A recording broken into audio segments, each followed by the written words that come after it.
students, how are you all? Hope you all are doing very good. Today students, we are going to start our 9th chapter of class 5th, which is about force, work and energy. Okay, let's start the chapter. Imagine you are pulling a chair towards yourself or pushing a ball to move.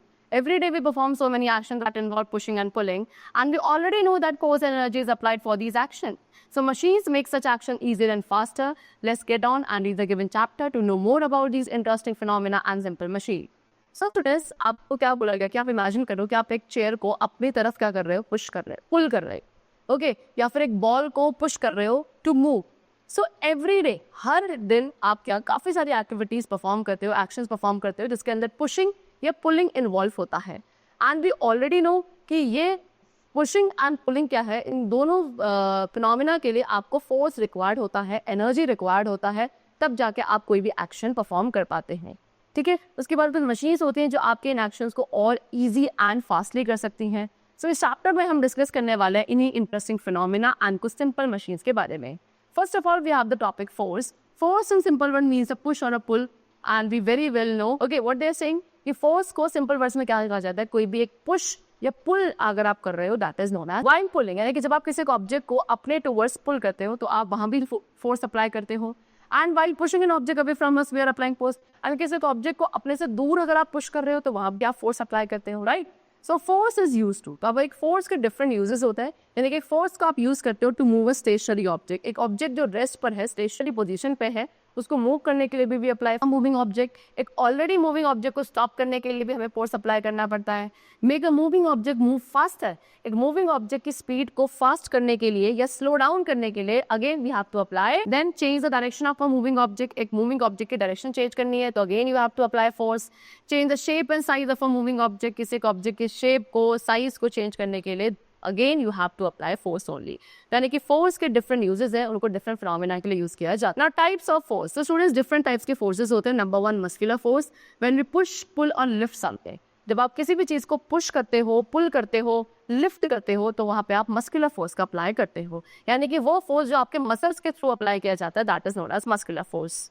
Next we have mechanical force. Most simple machine make use of mechanical force. So ज्यादातर जितनी भी simple machines हैं वो mechanical force का use करती हैं. Example, a pair of scissor. ठीक है, जो सीजर्स पेयर है वो क्या करता है, मैकेनिकल फोर्स का ही यूज करता है किसी भी चीज को कट करने के लिए. The next is gravitational force. On television you must have scene astronauts floating in space. आपने टेलीविजन पे देखा होगा कुछ एस्ट्रोनॉट्स होते हैं जो कि स्पेस में फ्लोट करते हैं. ओके, तो वहां पे वो इसीलिए फ्लोट कर पा रहे हैं बिकॉज वहां पे कोई ग्रेविटेशनल फोर्स जो है वो एग्जिस्ट नहीं करता जो उनको नीचे की तरफ पुल करे. Okay, we are able to stay on the ground because of gravitational force. लेकिन हम अपने ग्राउंड पर ही स्टेबल रहते हैं, हम फ्लोट नहीं करते because of gravitational force. Gravitational force एक ऐसा फोर्स ऑफ अट्रैक्शन है जो अर्थ के थ्रू अप्लाई किया जाता है हर एक ऑब्जेक्ट पर. एंड वो क्या करता है, वो फोर्स जो है किसी भी ऑब्जेक्ट को अर्थ के टूवर्ड्स, अर्थ के सेंट्रल पोजीशन के टूवर्ड्स क्या करता है. Next is frictional force. Why does a rolling ball stop after some time? This is because of the force of friction. एक रोलिंग बॉल है, वो रोलिंग बॉल क्या होती है, कुछ देर बाद अपना आप ही स्टॉप हो जाती है. ऐसा क्यों होता है? ये होता है फोर्स ऑफ फ्रिक्शन की वजह से. फ्रिक्शनल फोर्स जो है किसी भी एक मूविंग ऑब्जेक्ट को स्लो डाउन करता है. We are able to walk because of frictional force. आप वॉक कर पाते हो किसी भी एक सरफेस के ऊपर फ्रिक्शनल फोर्स की वजह से. Okay, the next is elastic force. A stretched rubber band regains its original position on being released because of elastic force. Elastic force arises when a body reforms. ठीक है, एक stretch rubber band है, आपने एक rubber band को stretch किया and जब आपने क्या उसको रिलीज कर लिया, वो दोबारा से अपनी ओरिजिनल पोजीशन को क्या कर लेगा, रीगेन कर लेगा. किसकी वजह से? इलास्टिक फोर्स की वजह से. सो इलास्टिक फोर्स कब अराइज होता है? जब एक बॉडी डिफॉर्म हो जाती है. So these were the different types of force. And now next we come to the topic that is simple machine. A simple machine is a small and simple tool which makes the work easier and faster. So simple machine क्या है? एक छोटा सा, एक simple सा tool है जो आपके वर्क को easy and fast बनाता है. ठीक है, ये आपके वर्क को easy करेगा by applying force. आप ये force अप्लाई करोगे एक convenient point पर, ठीक है, तो आपका वर्क वहाँ पे easy हो जाएगा. वो या तो उस फोर्स की डायरेक्शन को चेंज कर देगा या उस फोर्स के मैग्नीट्यूड को इंक्रीज कर देगा जो आप अप्लाई कर रहे हो. Lever, inclined plane, pulley, wheel and axle, screw, wedge, these are all the different types of simple machine. Now we are going to discuss about these machines one by one, and first of all which we have is lever. We have often seen people opening a soft bottle using a bottle opener or a worker lifting a heavy object using a rigid rod. The bottle opener and the rod are examples of a lever. Lever is a simple machine that help us to do work while applying less force. So students, जैसे कि हमने commonly क्या देखा है कि कुछ लोग होते हैं, कुछ क्या तभी लोग जाते हैं जो सॉफ्ट ड्रिंक होती है उनके लिड को ओपन करते हैं एक बॉटल ओपनर का यूज करके, या फिर एक वर्कर हैवी ऑब्जेक्ट को लिफ्ट कर रहा है एक रिजिड रॉड का यूज करके। सो ये जो बॉटल ओपनर है या रॉड है, ये सभी एग्जाम्पल है लीवर के। लीवर एक सिंपल सी मशीन है जो आपके वर्क को करने में हेल्प करती है बाय अप्लाइंग लेस फोर्स, यानी कि कम फोर्स अप्लाई करके आप एक बड़े वर्क को, लोड को इजीली कर सकते हैं। सो लीवर के अंदर स्टूडेंट्स 3 पार्ट्स होते हैं। Number 1 fulcrum. फल्क्रम वो मेन पॉइंट है जहाँ पे रॉड फिक्स करी जाती है। ओके, देन लोड वो वेट है जिसको आप लिफ्ट करते हो, मूव करते हो from one place to another. And effort वो फोर्स है जो आप अप्लाई करते हो उस ऑब्जेक्ट को मूव या लिफ्ट करने के लिए। The positions of the fulcrum, load and effort. अब ये फल्क्रम, लोड एंड एफर्ट की जो पोजिशंस है वो डिफरेंट होती है डिफरेंट टाइप्स ऑफ लीवर्स में, depending on the position of the fulcrum. अब फल्क्रम, लोड एंड एफर्ट की पोजिशन के ऊपर डिपेंडेंट होता है एंड उसी बिहाफ पर लीवर को क्लासीफाई किया जाता है 3 डिफरेंट टाइप्स में, that is first class lever, second class lever and third class lever. First of all we have first class lever. So इस लीवर में फल्क्रम जो होता है लोड एंड एफर्ट के बीच में होता है। For example plier, scissor, nail cutter, ये सभी एग्जाम्पल है फर्स्ट क्लास लीवर के। Okay, then second we have second class liver.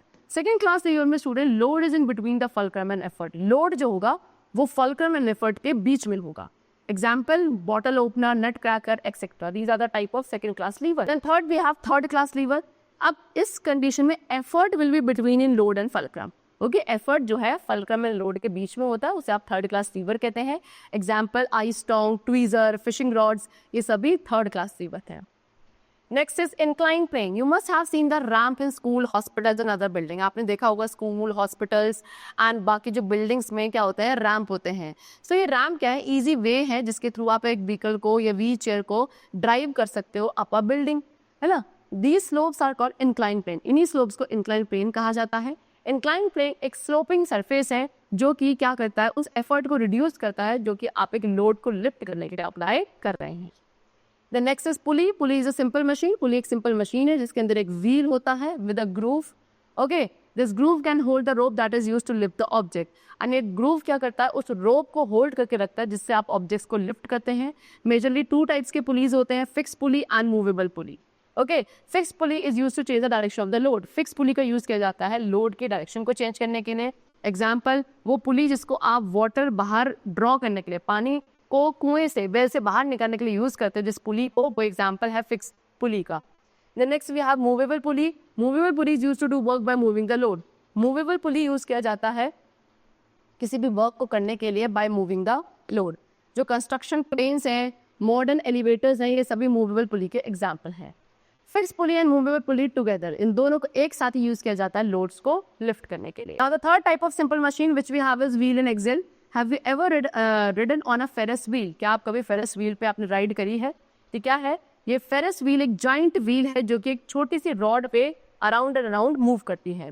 The rod is the axle. वो जो रॉड है वो एक एक्सेल है एंड बाय पुटिंग फोर्स, ठीक है, एंड क्या जब फोर्स लगाया जाता है उसके ऊपर, वो जॉइंट व्हील जो बड़ी सी व्हील है वो मूव करना स्टार्ट करती है। इसे ही एक व्हील एंड एक्सेल अरेंजमेंट कहा जाता है।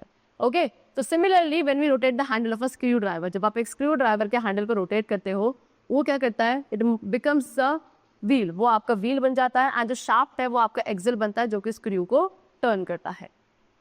The next we have screw. Screw क्या है, ये अगेन एक सिंपल मशीन है जिसको चीजों को एक साथ ही होल्ड करने के लिए, which is used to hold the things together, we use a simple machine which is known as screw. Screw resembles a nail with grooves in it. Screw एक नेल की तरह दिखता है लेकिन इसके ऊपर ग्रूव्स होते हैं। इनफैक्ट ये एक इंक्लाइन प्लेन है जो एक रॉड के अराउंड रैप्ड होता है। स्क्रू एंड स्क्रू जैक आपके एग्जांपल्स हैं सिंपल मशीन के ही। Then wedge. Wedge consist of 2 incline planes. Wedge के अंदर 2 इंक्लाइन प्लेन्स होते हैं जो बैक टू बैक जॉइंट होते हैं एक शार्प एज के साथ। Okay, a wedge has both a blunt end and a sharp end. Wedge के दोनों ही एंड होते हैं, एक एंड शार्प होता है, दूसरा एंड ब्लंट होता है। इसको आप यूज करते हो किसी भी एक ऑब्जेक्ट को स्प्लिट करने के लिए, कट करने के लिए। एंड एक्स, एक एक्स, नाइफ, शेविंग रेजर, ये सभी वेज के एग्जाम्पल्स हैं। All big machines are combination of some of the simple machine. जितनी भी बड़ी बड़ी मशीन्स है वो सभी इन सिंपल मशीन से मिलकर बनी है। ये जो बिग मशीन्स है इसीलिए इनको क्या कहा जाता है, कंपाउंड machines कहा जाता है। So these were the different types of simple machines, and now next we come to the topic that is energy. So we have often heard our moms asking us to eat this or that so that we get more energy. What exactly is energy? So energy is the ability to do work. किसी भी work को करने की जो ability है that is known as energy. चाहे वो आपका sunlight, wind, water, plants, animals, सभी कोई भी चीज़ हो, सभी को क्या एनर्जी इज एवरीवेयर. एनर्जी हर जगह है हमारे नेचर में. एनर्जी डिफरेंट फॉर्म में प्रेजेंट है.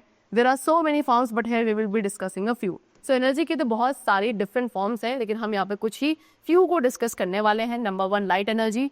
Light is nature's way of transferring energy through space. Light क्या है? लाइट नेचर का तरीका है एनर्जी को ट्रांसफर करने का स्पेस के थ्रू. ओके, कुछ सोर्सेज हैं लाइट एनर्जी के, like sun, bulb, tubelight, burning candle. These are the different sources of light energy. Then next we have heat energy. Heat भी एक फॉर्म ऑफ एनर्जी है. We use it for a lot of things. Heat energy को आप different things के लिए use करते हो, like warming our Holmes, अपने घर को वार्म करने के लिए, फूड कुक करने के लिए. Most of the heat energy, ज़्यादातर जो हीट एनर्जी हम यूज करते हैं वो किससे आती है? वो तब आती है जब आप फ्यूज को बर्न करते हो, like coal, kerosene. And then next we have solar energy. Solar energy क्या है? It is the most common source of energy. ये काफी कॉमन सोर्स ऑफ एनर्जी है बिकॉज ये नॉन पोल्यूटिंग होता है. Okay, we hang our clothes to dry in the sun. हम अपने क्लोथ्स को क्या सनलाइट में हैंग करते हैं सो दैट वो ड्राई हो जाए. ठीक है, उसके साथ साथ हम सोलर सेल्स का भी यूज करते हैं सन की एनर्जी को कन्वर्ट करने के लिए into electricity. The next we have mechanical energy. Mechanical energy is the energy which is possessed by an object due to its motion or due to its position. कोई भी एक ऑब्जेक्ट के अंदर जब एक ऐसी फॉर्म ऑफ एनर्जी पोजेस होती है जो उसकी मोशन या उसके पोजीशन की वजह से है, उसे आप मैकेनिकल एनर्जी कहते हैं. मैकेनिकल एनर्जी या तो आपकी काइनेटिक एनर्जी होती है, यानी कि मोशन की एनर्जी, या फिर पोटेंशियल एनर्जी हो सकती है. पोटेंशियल एनर्जी स्टोर्ड एनर्जी है जो पोजीशन की वजह से आती है.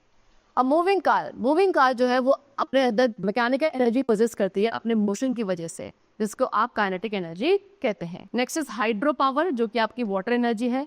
Of the renewable energy sources that generate electricity, hydro power is the most often use. So जो डिफरेंट रिन्यूएबल एनर्जी सोर्सेज हैं जिसके थ्रू इलेक्ट्रिसिटी जनरेट करी जा सकती है, उसमें से हाइड्रो पावर सबसे ज़्यादा यूज होने वाली फॉर्म ऑफ एनर्जी है. ये एक ओल्डेस्ट सोर्स ऑफ एनर्जी है. It was use 1000 of years ago. इसको 1000 of years ago यूज किया गया था एक पैडल व्हील को टर्न करने के लिए, सो दैट ग्रेन्स उसके को ग्राइंड किए जा सके.